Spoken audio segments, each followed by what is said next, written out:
ত্রিপুরা রাজ্যে আইনের শাসন ভেঙে পড়েছে, এটা আমরা বিরোধী দল বলে শুধু বিরোধিতার জন্য কথাগুলি বলছি, এটা মোটেই না। যে রাজ্যে আইন শৃঙ্খলা থেকে শুরু করে অর্থনৈতিক কার্যকলাপ,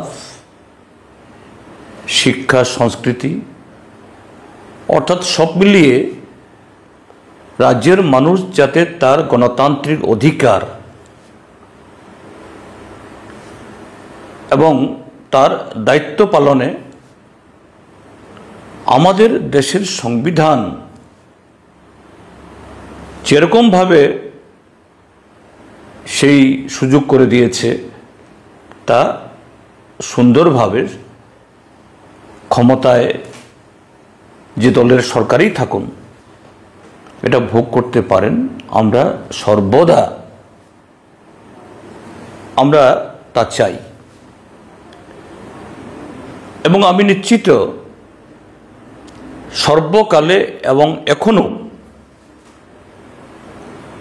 রাজ্যের সংখ্যাগরিষ্ঠ মানুষ, শুধু আমরা বিরোধী দলের লোক আমরাই চাই তা বলছি না, শাসক দলের সমর্থক তাদের মধ্যেও সংখ্যাগরিষ্ঠ, নিরঙ্কুশ সংখ্যাগরিষ্ঠ, তারা শান্তি, সম্প্রীতি, উন্নয়ন এবং একটা সাবলীল বাতাবরণ যাতে বিরাজ করে তার পক্ষে, এ সম্পর্কে আমাদের কোনো সন্দেহ নাই। রাজ্যে আজকে ভারতীয় জনতা দলের নেতৃত্বে সরকার আছে বলে সেই দলের সমস্ত সমর্থক বা সেই দলকে ভোট দিয়ে যারা তাদেরকে সরকারে বসিয়েছেন, তারা রাজ্যে এই অগণতান্ত্রিক অস্বাভাবিক যে পরিস্থিতি চলছে এতে তারা খুশি, আমরা এটা মনে করি না। কিন্তু রাজ্যের যে এই আইন শৃঙ্খলার পরিস্থিতি, শুধু গতকালের একদিনের দুটো ঘটনা দিয়েই আমি বোঝাতে চাই। গতকাল আমি ধর্মনগরে ছিলাম আমাদের পার্টির একটা সাংগঠনিক কাজে।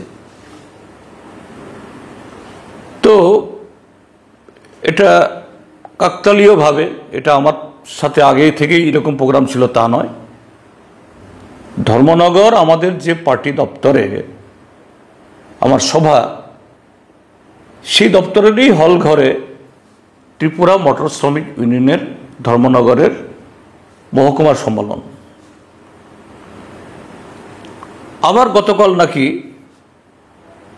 ভারতীয় মজদুর সংঘ বা বিএমএস, ভারতীয় জনতা পার্টির যে শ্রমিক সংগঠন, তাদেরও নাকি এই ধর্মনগরে এরকম বড় কর্মসূচি, তাদের সে বিএমএস এর মহামন্ত্রী না কে যেন উপস্থিত থাকবেন। হয়তোবা এটা এমনও হতে পারে, নাও হতে পারে যে টিএমএসইউর তার সম্মেলনে যাতে টিএমএসইউর প্রতিনিধিরা তাদেরকে আটকানো যায়, হয়তো সে কারণেও করা হয়েছে। কারণ শুনেছি সেখানে নাকি হুলিয়া জারি করা হয়েছে যে সমস্ত শ্রমিকদের যদি তারা রাস্তায় গাড়ি নামাতে চায়, অটো নামাতে চায়, টমটম নামাতে চায়, ধর্মনগরের সমস্ত শ্রমিকদের এই বিএমএস এর মহামন্ত্রীর সভা থাকতে হবে, বিএমএস এর সমর্থক হন বা না হন। কিন্তু পূর্ব নির্ধারিত কর্মসূচি টিএমএসইউ তারা এটাকে বানচাল করেননি।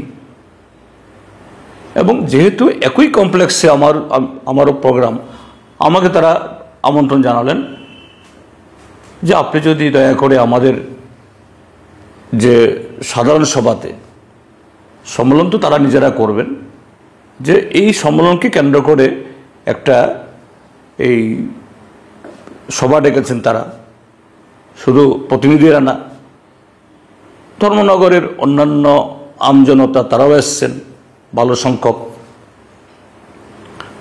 আপনি দেশের এবং রাজ্যের বর্তমান পরিস্থিতির উপর একটা আলোচনা করুন। আমি যথারীতি 30-35 মিনিট আলোচনাও করেছি এবং স্মুথলি মসৃণভাবে তাদের সে সম্মেলন সম্পন্ন হয়েছে।